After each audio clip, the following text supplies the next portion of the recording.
Universo. Pensar o mundo de forma multidimensional.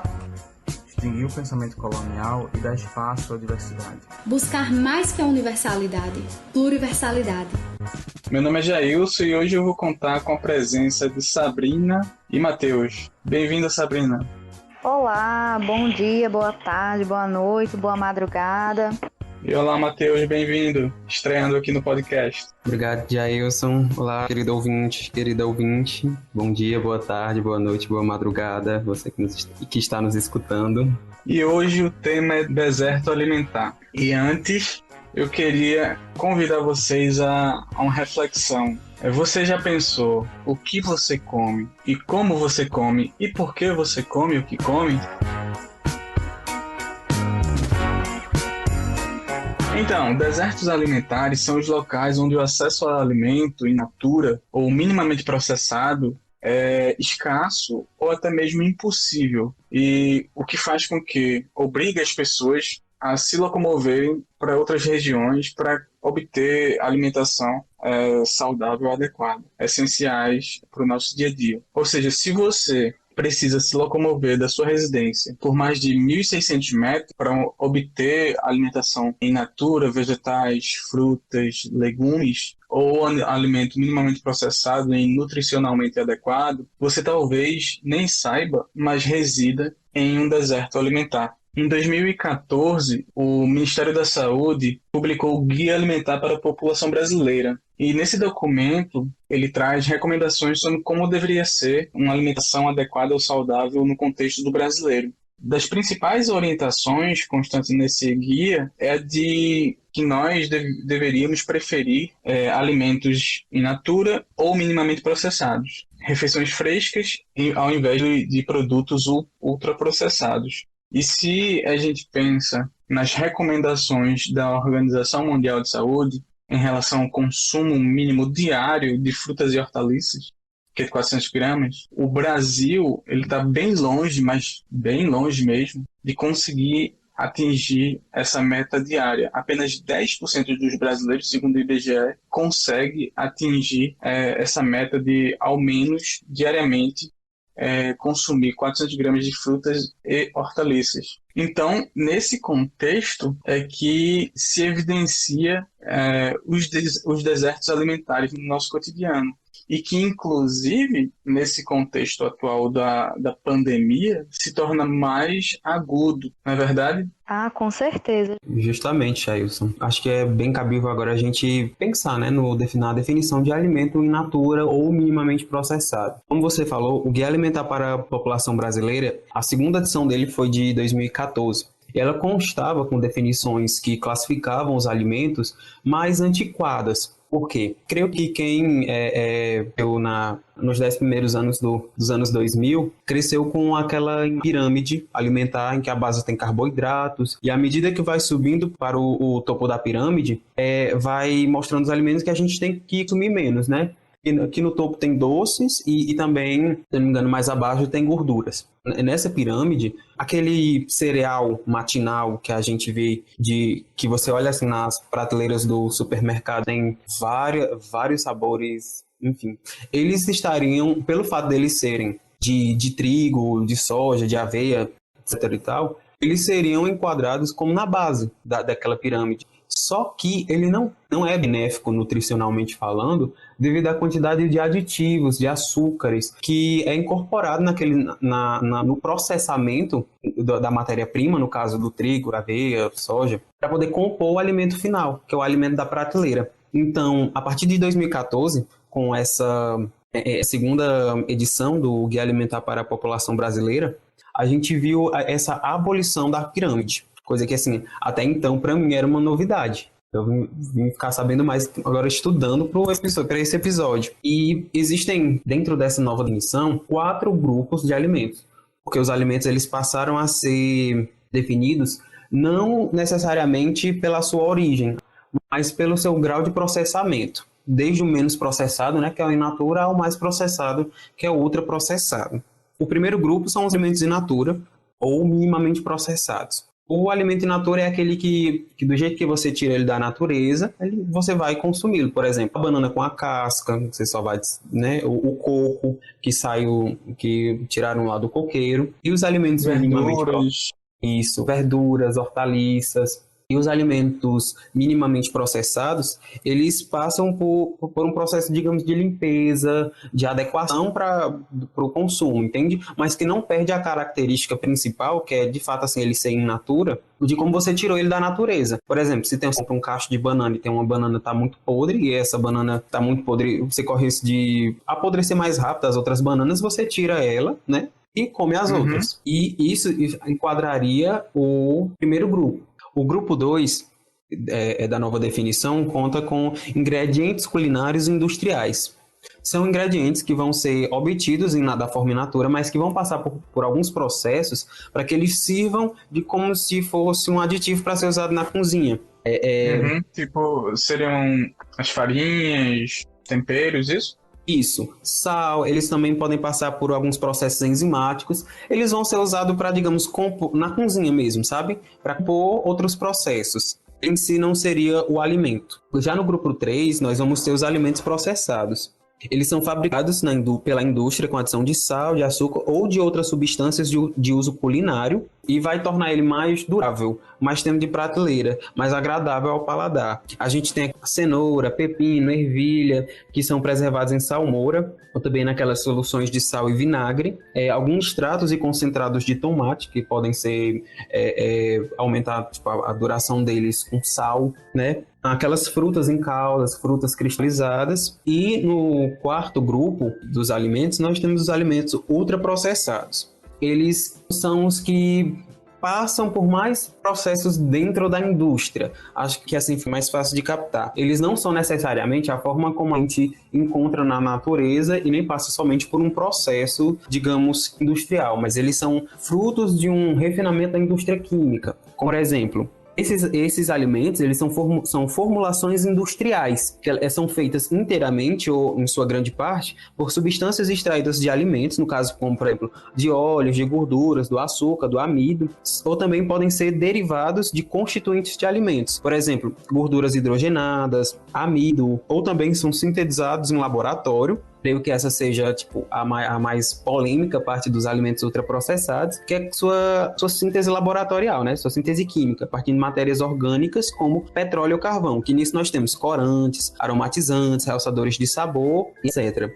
Só que dentro desse quarto grupo, nós temos uma bifurcação. Há uma subclassificação para os alimentos dentro desse grupo. Nós temos os lanches e sobremesas, que são pães, aquelas barras de cereais, biscoitos, e também os produtos que necessitam de pré-preparo. Geralmente é o aquecimento, como por exemplo, aqueles pratos congelados que você compra, nuggets, alguns alimentos para bebês, aqueles sticks de carne. Essa é dentro, né, do Guia Alimentar para a População Brasileira, é a nova definição.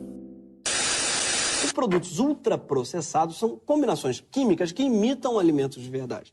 Há quem diga, inclusive, que eles não são nem alimentos, são fórmulas. Até recentemente, essa categoria nem existia. Ela não aparece, por exemplo, naquela pirâmide alimentar que te mostram na escola, por exemplo. Quem inventou essa classificação, hoje usada no mundo inteiro, foi um cientista brasileiro, o Dr. Carlos Monteiro. Alimentos ultraprocessados, de fato, não são alimentos propriamente ditos, né? São fórmulas industriais. E nessas fórmulas, são fórmulas caracterizadas por ter ingredientes de muito baixo custo, sal, açúcar, gordura, e por conterem aditivos também que proporcionam à indústria fabricar produtos de muito baixo custo e que são altamente atraentes.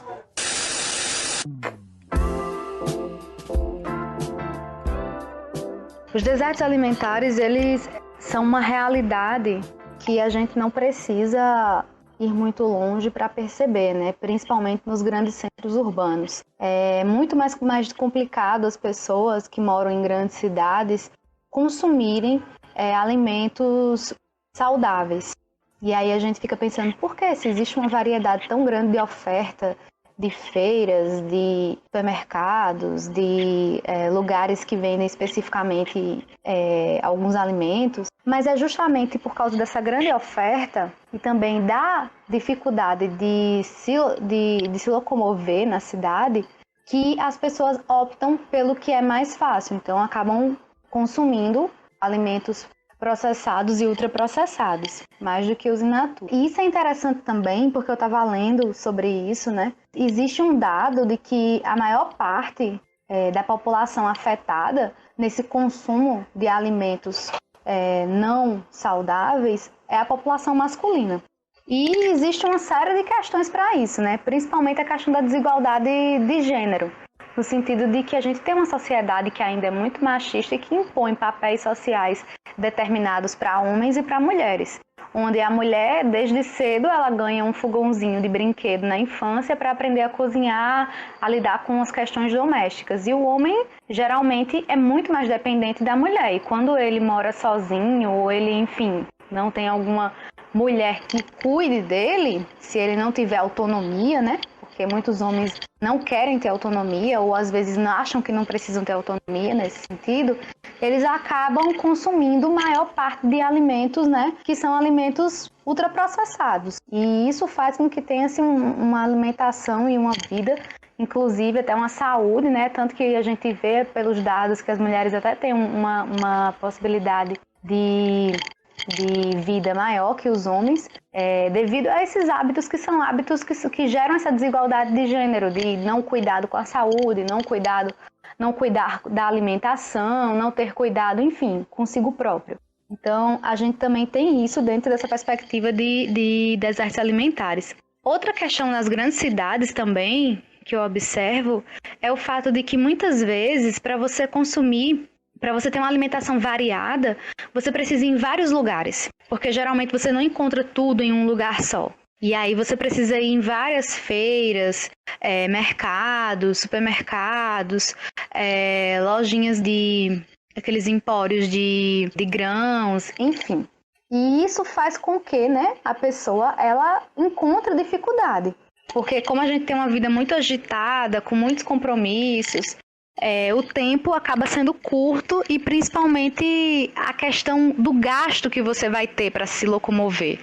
Isso também pesa no bolso. Muitas pessoas preferem fazer a feira num supermercado próximo à sua casa, porque elas não querem gastar a gasolina, né? Porque isso já contabiliza no final do mês. Então, quando as pessoas moram no interior, ou então quando elas têm no bairro delas um acesso mais fácil, isso é muito mais tranquilo com relação a essa alimentação. Acaba sendo um pouco mais tranquilo, né? Porque a gente também tem que levar em conta a questão da cultura do alimento, né? Porque a gente tem uma cultura de consumo de alimento, principalmente na infância, que a gente percebe uma grande variedade de produtos ultraprocessados que são produzidos e que tem uma propaganda voltada para o público infantil, e não é à toa, né, que é para esse público já crescer com esse hábito alimentar péssimo e acaba se tornando um adulto dessa forma, que só consome fast food, por exemplo. Há adultos aí que não comem nada que não seja ultraprocessado ou essas comidas de fast food. Sim, isso me fez lembrar, quando você mencionou fast food, é que há um movimento assim, que vem em conjunto com o estabelecimento dos desertos alimentares, que são chamados pântanos alimentares. São aqueles espaços onde há um boom de redes de fast food e de locais com oferta de comida barata e hipercalórica. Ou seja, e onde é que estão esses pântanos e esses desertos alimentares? Que aí é uma coisa que cabe refletir, né? E nas principais cidades aqui no Brasil, nas principais capitais, os bairros periféricos e espaços com baixo indicador social, em geral, são os locais onde o acesso ao alimento adequado é mais difícil. E as áreas centrais da cidade, onde possuem a concentração maior de varejo de alimentos e feiras livres. Então, essa assimetria de distribuição de alimentos se dá até mesmo na geografia da cidade. Inclusive, essa questão da geografia tem o fator econômico por trás, né? Porque geralmente a pessoa que tem uma condição de vida, uma condição econômica melhor e tem acesso à informação, enfim, tem uma formação que lhe permite ter essa consciência, ela vai poder investir um pouco mais nesse deslocamento para poder comprar esse alimento, que inclusive algumas vezes chega a ser até um pouco mais caro em alguns lugares, né? Mas a população mais pobre, periférica dos grandes centros urbanos é muito mais complicado, porque você não pode simplesmente querer fazer a feira em 3 lugares, você tem que ir em um só, e nesse um só tem que lhe fornecer tudo. Justamente, Sabrina. Quando você consegue, dependendo do local onde a pessoa vai se locomover para até ela chegar, isso talvez ainda assim ela não consiga um alimento, digamos, nutritivamente saudável. Sai dos desertos alimentares, né, e tem que se contentar com um alimento de baixo teor nutricional. E o que eu fico pensando quando a gente fala nessa dinâmica dos desertos alimentares e como há uma distribuição assimétrica de alimento de qualidade in natura na cidade, a gente percebe que vai desconstruindo aquela ideia burguesa liberal de escolha. Será que, de fato, as pessoas têm a opção para dizer que estão escolhendo conscientemente? Ou será que são imposta a elas uma determinada codificação alimentar que, aos poucos, vai matá-la? E aí a gente chega na lógica do nutricídio.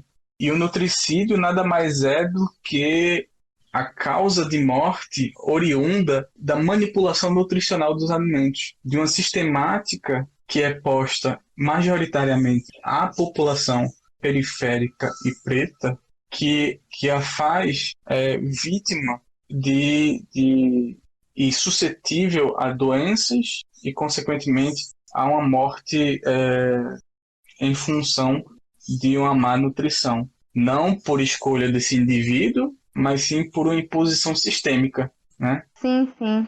Eu acho isso muito importante. E assim, o nutricídio está associado à gastropolítica, sim, está associado a essa situação de não poder ter escolha com relação à sua alimentação.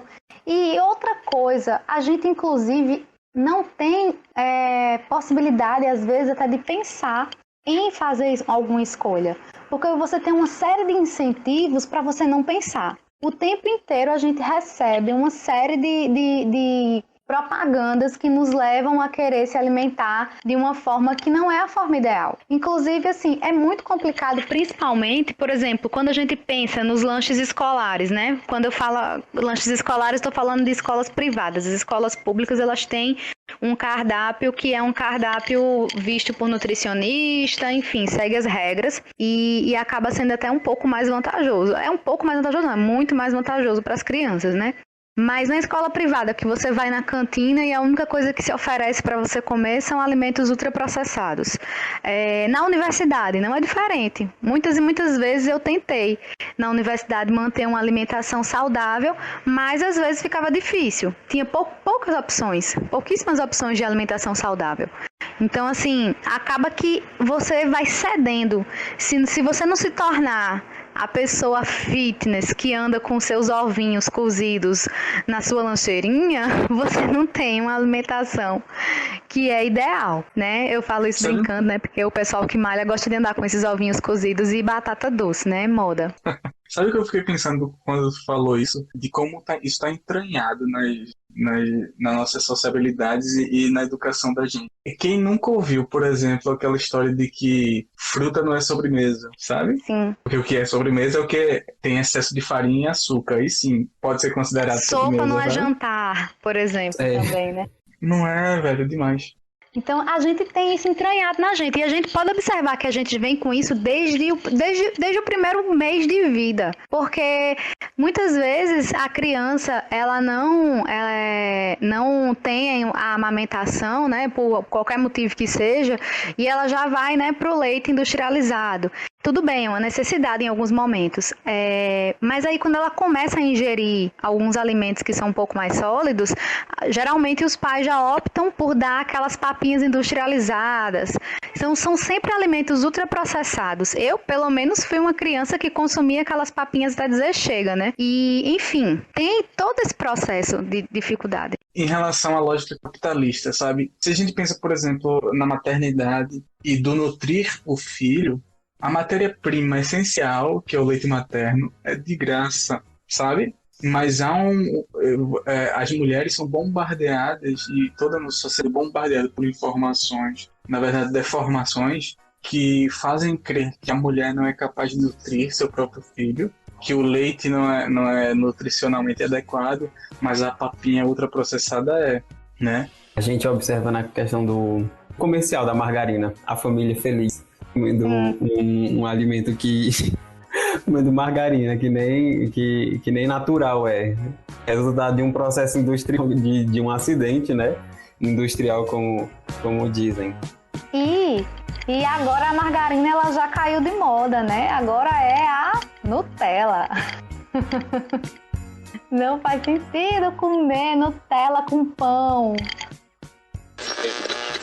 Não sou contra um adulto escolher comer um lanche no McDonald's, mas por algum motivo tudo está feito para que uma grande massa de pessoas escolha isso porque não tem outra escolha. Então, na verdade, não está escolhendo. Se nos privam de educação, de acesso à cultura e de dignidade, nos transformamos em seres tipo Walking Dead, né? Vamos atrás de açúcar e farinha o tempo inteiro.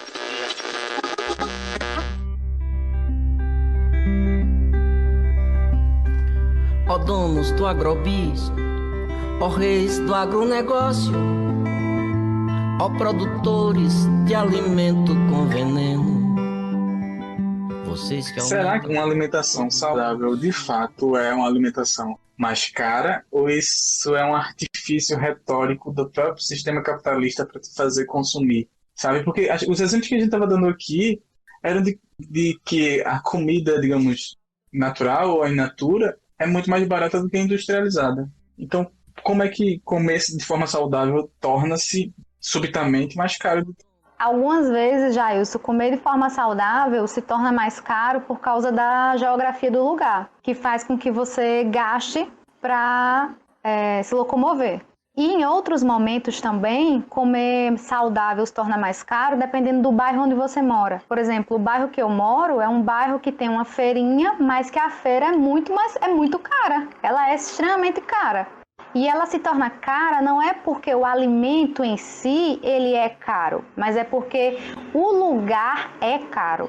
Aí acaba que isso também dificulta. Não dificulta para os dois lados, no sentido de que afeta a precificação de um alimento saudável, mas também afeta a precificação de um alimento não saudável. Sim. Tá entendendo onde eu tô querendo chegar? Uhum. E entra no que o alimento orgânico vira um artefato de luxo. Sim. Exato. E principalmente porque alguns lugares, eles, por exemplo, o que a gente mais vem surgindo hoje em dia são aquelas lanchonetes voltadas para uma alimentação saudável, restaurantes com alimentação saudável, que já tem o nome, né? Que é o nome assim que leva a gente à ideia da coisa natural, enfim. É muito mais caro. É muito mais caro que você comer em qualquer outro lugar. Do que comer em um fast food, né? Por exemplo. Então a pessoa vai escolher, eu vou comer em tal restaurante, que é um restaurante que usa alimentos orgânicos, a comida é saudável, ou eu vou no fast food. A pessoa que ela tem menos condições de estar se alimentando todos os dias na rua, num restaurante como esse, ela vai comer qualquer besteira na rua. Ela vai comer uma coxinha com suco, ela vai comer um cachorro quente, ela vai comer um hambúrguer, enfim. E acaba que você vai se acostumando, habituando o seu paladar àquilo, que é um paladar que já vem sendo treinado para gostar disso desde a infância. Tem isso também. A gente se lembra daquelas outras opções, né, de não comer salgados, comidas muito processadas como refeição, que são os restaurantes públicos, né? Você paga R$1, R$2,50 e você tem acesso a um alimento que a formulação é acompanhada por nutricionista, né? Geralmente é da própria prefeitura da cidade, e é uma alternativa, né? A você não se alimentar tanto só do que é o mais usual, né? estava aqui vocês falando, eu estava pensando, custo de alimentação, mas também do outro lado, o custo da produção e da relação que a gente tem com o produtor. E na não relação que a gente tem com o produtor também, né? Que o nosso sistema e nossa codificação alimentar hegemônica nos faz criar um distanciamento entre quem produz e quem consome, né? Se a gente pensar em feiras agroecológicas, não nas feiras orgânicas de luxo nos bairros ricos das capitais brasileiras, mas eu estou falando de feira de gente real, com cheiro de gente, de produtores familiares, agroecológicos, alguns deles de assentamento e da reforma agrária. Eles vendem seus produtos e aí não tem intermediário, o consumidor conversa diretamente com quem produz e negocia diretamente com quem produz. Eles vendem seus produtos muito mais barato do que todo e qualquer supermercado e esses empórios de luxo, né? Com certeza. Não, com certeza. O problema é o acesso a esse tipo de feira. Porque, por exemplo, eu fui criada numa cidade no interior. No interior, na minha cidade, tem feira toda segunda-feira. É o dia da feira na cidade. Então, assim, muitas vezes eu queria ir para a feira com a minha mãe porque eu queria provar as frutas da feira. Porque você tem isso. Você chega na barraquinha de fruta, a pessoa lhe oferece, lhe dá uma fruta para você comer, sabe? Muitas vezes eu comia na feira, assim, loucamente. Gente, eu tomei suco de coco na feira a primeira vez na vida e assim, eu fiquei apaixonada. E para mim não existe suco de coco que não seja na feira, na barraquinha da feira que vende o suco de coco com o bolo baeta. Tá cheio de mosca lá, mas é gostoso, sabe? E assim, você conhece as pessoas já sabem seus hábitos, já sabem que você vai lá, já sabe o que é que você quer, já guarda pra você. A minha mãe, inclusive, ela vai numa barraquinha de inhame, assim, tipo, há uns 20 anos, que o cara já tá na sacola quando ela chega. Ele diz assim, toma o seu aqui, leve. Sabe? Então, assim, no interior o acesso é outro, a alimentação é outra. Numa cidade grande, eu quando vim morar em João Pessoa, numa capital, né, eu tive muito mais dificuldade. É tanto que eu engordei muito e eu achei que é porque eu tava comendo muito, mas eu não estava comendo muito, estava comendo mal. E isso foi o que me causou assim, uma série de problemas que eu tive de saúde e também de engordar, emagrecer, inchaço, enfim, retenção de líquido, uma série de coisas, porque a minha alimentação estava muito ruim, eu não estava conseguindo escolher. Por mais que eu tivesse consciência, soubesse, quisesse, eu não conseguia escolher. Isso quando você também, às vezes, é obrigado a ter uma alimentação saudável por motivos de saúde e você mora num grande centro, aí é que é complicado mesmo.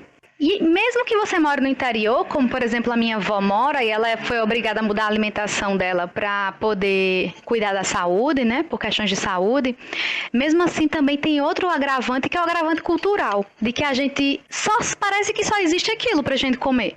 Parece que a gente só sabe tomar café da manhã se for com pão. A gente só sabe lanchar se for com pão, a gente só sabe lanchar se for com bolo, a gente só sabe se for consumindo essas coisas que tem a farinha branca, que tem um alto índice calórico, enfim, só pode tomar se for refrigerante, porque o suco parece até que perde o gosto para algumas pessoas que são habituadas a tomar refrigerante há muito tempo. Tipo, na minha casa, uma garrafa de 2 litros de refrigerante é 1 litro pro meu pai, 1 litro pro meu irmão. Eles tomam sozinhos. Então, assim, tem essas coisas, sabe, que também vem da cultura, vem dessa situação. Mas eu acho que é ainda muito pior a questão nos grandes centros, devido à pressão que o trabalhador sofre para estar, enfim, tendo que dividir o tempo para fazer uma série de coisas, e quando tem filho, então acaba que opta pelo mais prático, né? Tem gente que, se você observar, quando você vai no supermercado e vê a pessoa comprando assim litros e litros de refrigerante, de suco industrializado. Gente, suco industrializado é a coisa mais sem noção do mundo. Enfim, de biscoitos, de pipoca, enfim, você sabe que é porque aquela criatura tem criança. E esse é o lanche da criança. Você não pode dar uma banana, uma maçã, uma fruta pro seu filho comer. Você tem que dar essas coisas, sabe? E acaba dando essas coisas para compensar outras. Então, é uma bola de neve, essa questão da alimentação. É uma coisa que realmente tem que ser pensada e muito sobre o seu estilo de vida, o que você precisa, o que você come, o que você pode ter de acesso. É possível, a mudança é possível e é necessária. Mas é preciso também uma reflexão. a gente também entra naquela questão do próprio estilo de vida, né, que a pessoa leva. Porque a gente, quem saiu do interior e vai morar numa cidade, né, para estudar, que entra na rotina da universidade, principalmente se o curso é manhã e tarde, se você não tem acesso ao RU, como muitas pessoas têm, ou você emagrece muito, ou você engorda muito, né? E venhamos e convenhamos, universitário é bicho liso. Universitário, você vai para a universidade com os R$5 da necessidade. Que ou é para você pagar o passe do ônibus, pagar o ônibus caso seu passe tenha acabado, ou é para você pagar a Xerox, ou é para você comprar o café com o salgado, que não deu tempo de cozinhar em casa. E também em casa, a gente volta, por exemplo, você estuda manhã e tarde, né? Quem não tem acesso ao RU, estuda manhã e tarde, no outro dia vai ter 2 provas e um trabalho. A janta vai ser o quê? Dá-lhe cuscuz. É cuscuz com ovo, cuscuz com carne de sol, é cuscuz com salsicha, é cuscuz com linguiça, cuscuz com sardinha, com calabresa, margarina e o copo de café, entende? Então, a nossa rotina, o nosso estilo de vida, essa mudança faz a gente, querendo ou não, abrir mão de uma alimentação mais, digamos, mais saudável e também pelo fato do estilo de vida, não somente do estilo de vida da pessoa, né? Como da renda dela. Também. E as pessoas se iludem, né? As pessoas se iludem achando que isso é só uma fase, porque você é estudante, você não tem tempo agora, mas você começa a trabalhar, fica do mesmo jeito. Pior que é. Eu tava pensando, Matheus, quando você falou, lembrando de que, por esses dias eu tava pensando de como o campus da universidade é muito grande. É muito bizarro isso, mas há a possibilidade de a gente pensar até que dentro da própria universidade há desertos alimentares, né? Há uma assimetria de distribuição de alimento e alimento saudável dentro da própria universidade, né? Como você bem pontuou, por uma série de condicionantes de ordem econômica, etc., que faz com que isso se dê de essa distribuição de alimento saudável não seja acessível a todos, né? E da mesma forma. E eu me peguei pensando também nesse contexto atual da pandemia, como garantir, nesse aspas, bem aspeados, porque eu não gosto desse termo, esse novo normal, como garantir a alimentação saudável e que seja acessível para todos, né? Se a gente pensa, por exemplo, na América Latina, eu li que um dado que a quantidade de pessoas em condição de extrema pobreza pode chegar, em função da crise gerada pela Covid-19, pode chegar a 83,4 milhões de pessoas só em 2020. E aí com pobreza vem fome, né? E vem alimentação inadequada, e vem nutricídio, né? E aí vira uma bola de neve. Nós não temos mais acesso a entender o que é cozinhar e não temos mais tempo para cozinhar. Se você pega uma mãe ou uma família que trabalha e que precisa pegar um ônibus e viajar 2 horas para trabalhar, deixa o filho na creche, volta às 7:30 da noite, pega o filho da creche, chega em casa às 9, essa mãe não vai para a horta, não vai pegar os vegetais, não vai descascar, cozinhar e preparar um arroz, feijão, couve com ovo. Provavelmente faça miojo. Então, se eu não sei, se eu não me importo e alguém me fala que eu posso em 5 minutos, acrescentando água, ter uma refeição saudável para minha família, foi vendido para ela que isso é bom, é rápido, que dá status e é muito barato. Estamos invadidos por comida de mentira, cheia dessas coisas que sobram. Óleos, farinhas, açúcares, essências, corantes. Por isso que eu e muitas outras pessoas chamamos a obesidade, hoje em dia, a fome dos pobres. Porque quem mais consome essas coisas são as classes que têm menos acesso e são as pessoas mais pobres.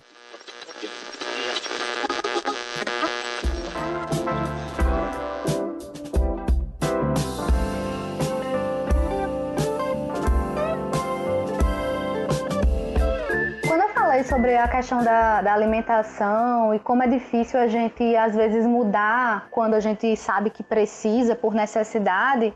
A gente tem uma população que é uma população realmente que tem, que tem muitas doenças, como, por exemplo, a diabetes, a hipertensão. A minha família, por exemplo, desde os meus bisavós, né, que eu alcancei, que acabaram, enfim, morrendo decorrentes de complicações por causa da diabetes que tinham.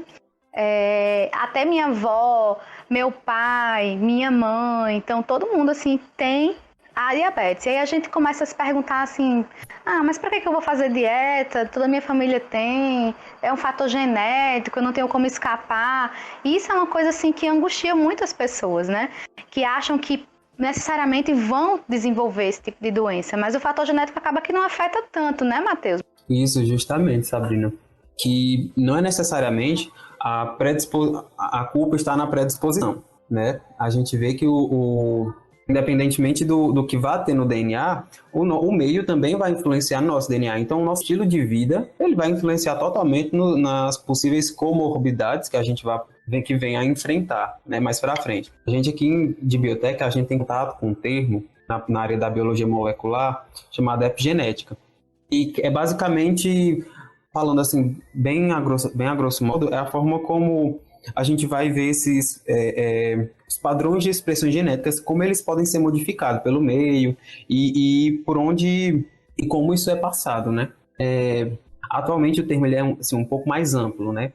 Mas essa foi a definição que ficou mais famosa logo no século passado. Não necessariamente tudo que você vai ter disposto no seu DNA e vai ser expresso. Todo mundo sabe que um estilo de vida saudável, você consegue evitar muita coisa. Talvez você não consiga evitar uma possível hipertensão, mas até você consiga retardar o máximo possível dessa comorbidade.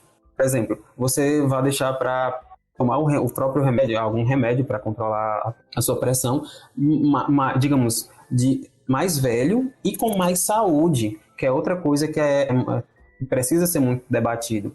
Não é porque você tem uma predisposição a enfrentar uma comorbidade que você vai enfrentar essa comorbidade jovem e sem saúde.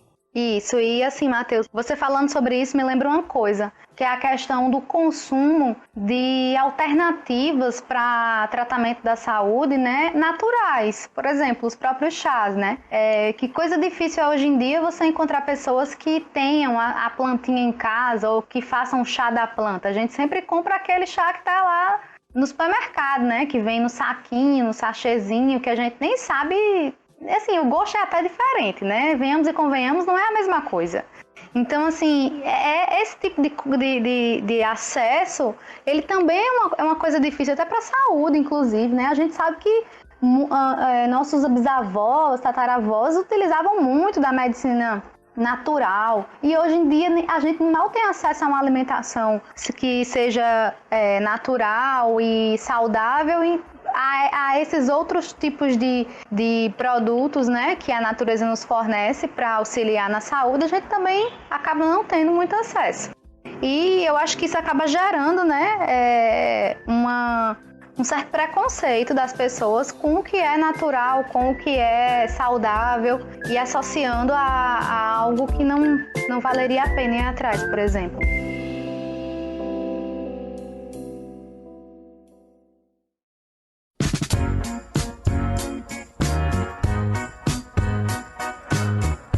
Então, já ficou bem claro o que é um deserto alimentar, quais são as implicações para a saúde, o que são os pântanos alimentares, a quem essa dinâmica afeta majoritariamente, que é a população periférica, a população preta, que é bombardeada cotidianamente por produtos nutricionalmente vazios e de baixa qualidade, com excesso de açúcar, etc.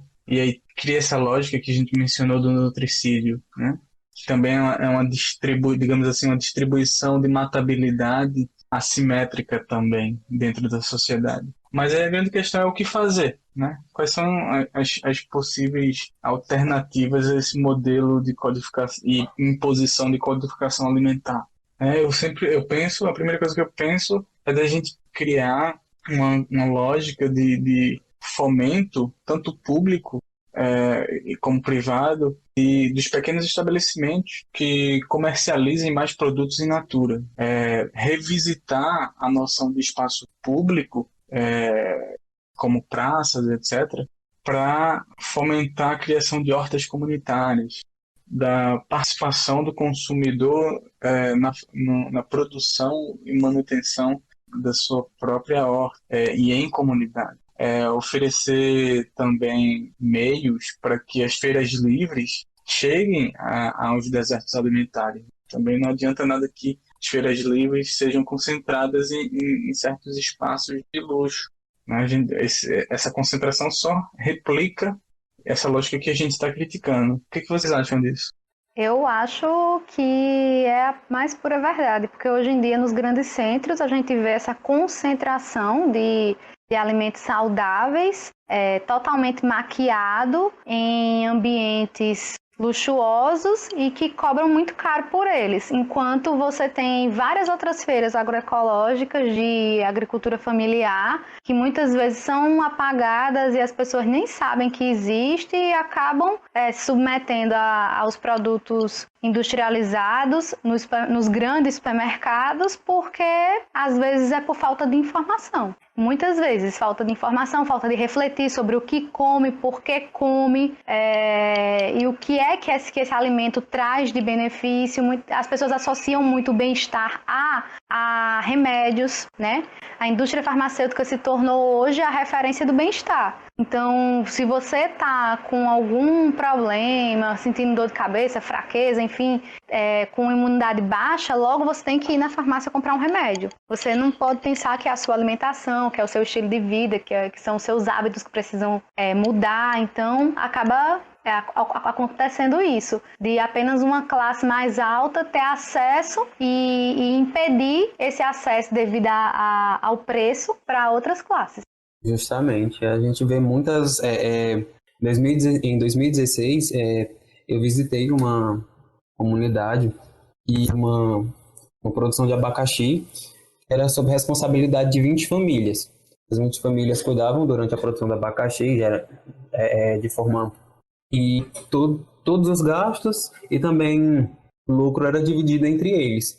Então, a gente pensa assim que os municípios eles podem passar a preferir a compra para escolas, para creches, dessas localidades, porque você favorece os próprios produtores, né, da sua localidade.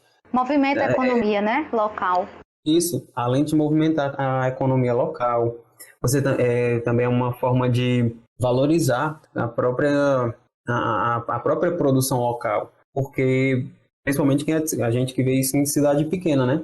É um comércio que nunca fechou. As pessoas elas sempre vão estar produzindo, seja para vender o feijão, o milho, também seja para consumir. Exato. E isso também é uma coisa que as pessoas não têm consciência de consumir aquilo que tem no seu lugar, né, na sua região. Muitas vezes acaba pagando mais caro para consumir um alimento que não é um alimento típico da região e às vezes nem pode mais consumir aquele alimento que não é típico porque ele está muito caro. E acaba que não consome os alimentos da própria região, que muitas vezes se perdem, apodrecem, enfim, não valoriza aquilo que tem no seu lugar. Justamente. É uma forma de manter viva também, porque creio que a produção familiar, a produção agroecológica, ela se mantém viva, né? Uma história e uma tradição, uma história e uma tradição do povo daquele local.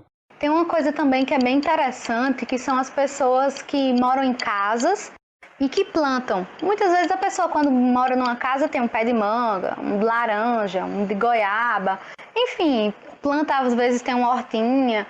E algumas pessoas têm o hábito de trocar. Não sei se vocês sabem, mas tipo, quando eles têm muitas plantas que acabam dando muitos frutos e que aquilo não é consumido na casa, o excedente eles trocam, sabe? Trocam com outras pessoas que também têm excedentes ou trocam no mercado. E esse é um hábito que deveria ser incentivado, sabe? Essa troca. Até para as pessoas também terem um hábito de cultivar, né? Na medida do possível que pudessem. Ou então doar, né? Se está em excesso na sua casa, você pode doar para outra pessoa. Enfim.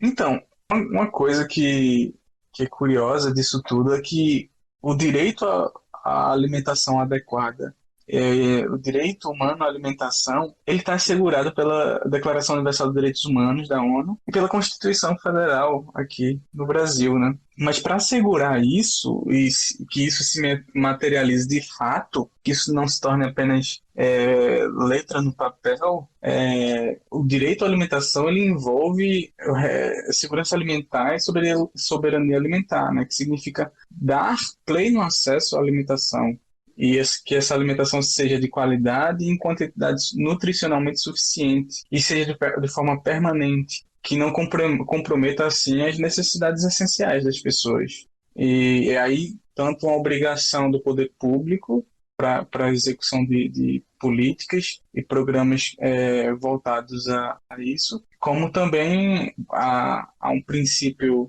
da comunidade e também do mercado que podem se engajar em ações para mitigar esses desertos alimentares. Eu queria finalizar com uma frase de Josué de Castro, quando ele diz que o acesso à alimentação é um direito humano em si mesmo, na medida em que a alimentação constitui-se no próprio direito à vida. Negar esse direito é, antes de mais nada, negar a primeira condição para a cidadania, que é a própria vida. Então, eu queria agradecer muito a Sabrina e a Matheus pela troca, né, pela conversa aqui nesse episódio. Obrigado, Sabrina. Professor Jailson, obrigada. Gostaria de agradecer muito por estar aqui mais uma vez, debatendo esse tema que é um tema tão importante, apesar de não ser um tema que eu pesquise com frequência, mas foi um debate muito bacana, muito enriquecedor, né? Para mim, pelo menos, aprendi muito com você e com o Matheus hoje. Espero que as pessoas tenham gostado, que sirva para que elas reflitam, pensem mais a respeito da sua alimentação e da sua saúde. E eu quero agradecer a todos que estão ouvindo, né? Dizer que esse projeto ele é muito enriquecedor e muito bom para a gente, né? Que faz, né? Que participa e que também acaba sendo ouvinte, né? Eu também não estou em todos, né? Bom, é isso. Muito obrigada e uma boa noite, boa tarde, bom dia, boa madrugada para quem estiver aí. E também agradecer aqui ao nosso estreante, Matheus, primeiro de vários episódios. Agradeço, Jailson e a equipe do Pluriverso, porque muito bom, né? Aprender, a gente, assim como a Sabrina falou também, não é um tema que eu estude muito, mas que quando caiu na pauta, que você vai pesquisar, você se assusta, né? Com um outro mundo de informações. Então agradeço o debate, a chance de estudar e agradeço a você, ouvinte, né, que está nos aturando falar sobre desertos alimentares, mas de fato agradeço a vocês e sigam-nos no Instagram, se inscrevam no nosso canal do YouTube. Então é isso aí, né? Mais um episódio de Pluriverso. Eu aqui, Jailson, também agradeço aos nossos ouvintes pela paciência e persistência, por acreditar nesse projeto, né? E seguimos aí e no futuro mais um episódio do nosso podcast. Um abraço a todas e todos e fiquem bem.